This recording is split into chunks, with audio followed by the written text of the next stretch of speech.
Assalamualaikum warahmatullahi wabarakatuh. Nama saya Sudrajat, mengajar geografi di kelas 10. Sekarang akan membahas yaitu pembelajaran siswa di kelas. Hal-hal yang berpengaruh terhadap proses belajar. Dalam menunjang keberhasilannya suatu proses belajar, terdapat beberapa hal pokok yang sangat berpengaruh terhadap proses belajar itu sendiri, yaitu sebagai berikut: motivasi belajar, konsentrasi belajar, kemampuan mengolah bahan ajar, kemampuan menyimpan perolehan hasil ajar, kemampuan berprestasi, rasa percaya diri siswa, kebiasaan belajar, cita-cita siswa. Faktor-faktor eksternal tersebut adalah sebagai berikut. Guru sebagai pembina siswa dalam belajar. Sarana dan prasarana pembelajaran, kebijakan penilaian, lingkungan sosial siswa di sekolah, serta kurikulum sekolah.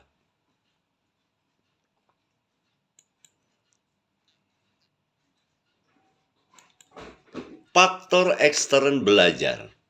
Proses belajar didorong oleh motivasi intrinsik siswa. Di samping itu, proses belajar juga dapat terjadi atau menjadi bertambah kuat bila didorong oleh lingkungan siswa. Dengan kata lain, aktivitas belajar dapat meningkat bila program pembelajaran disusun dengan baik. Program pembelajaran sebagai rekayasa pendidikan guru di sekolah merupakan faktor eksternal belajar. Ditinjau dari segi siswa, maka ditemukan beberapa faktor eksternal yang berpengaruh pada aktivitas belajar. Faktor-faktor penyebab masalah belajar. Fenomena kesulitan belajar seorang siswa biasanya tampak jelas dari menurunnya kinerja akademik atau prestasi belajarnya. Namun, kesulitan belajar juga dapat dibuktikan dengan munculnya kelainan perilaku siswa, seperti kesukaan berteriak-teriak di dalam kelas, berkelahi, sering tidak masuk sekolah, dan minggatlah dari sekolah. Secara garis besar, faktor-faktor penyebab timbulnya masalah belajar terdiri dari dua macam. Contohnya, umpamanya secara garis besar faktor penyebab timbulnya masalah belajar. Ya. 1.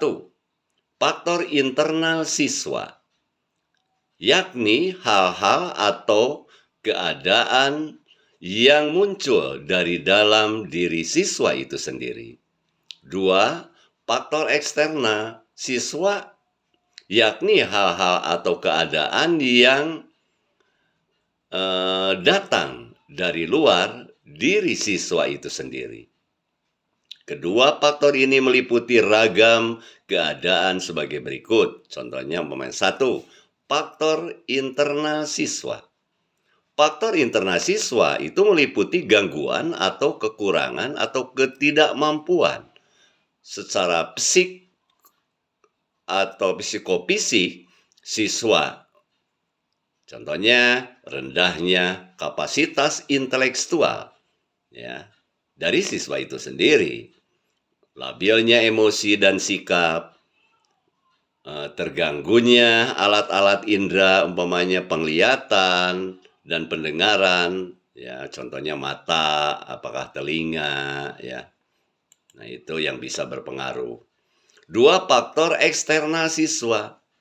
Faktor eksternal siswa meliputi semua kondisi lingkungan sekitar yang tidak mendukung aktivitas belajar siswa.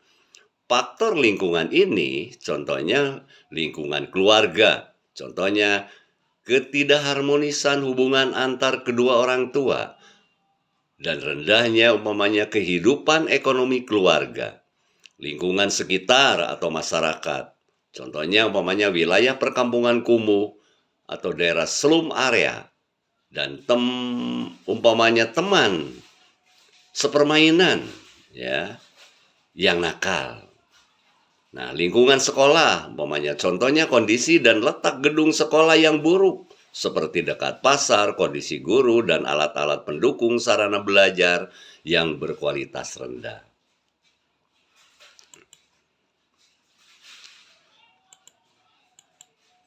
Pada saat kegiatan belajar sekarang, siswa umpamanya di saat belajar, ya, pada saat belajar, solusi di sini peran guru sebagai pembimbing dan orang tua di sekolah harus diutamakan.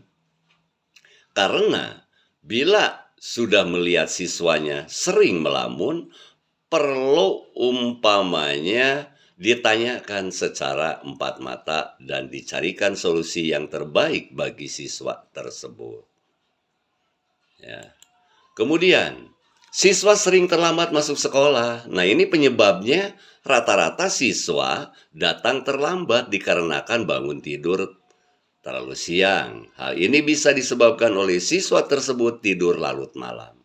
Bagaimana solusinya? Yaitu memberikan teguran kepada siswa yang merupakan salah satu cara yang bijak untuk masalah ini.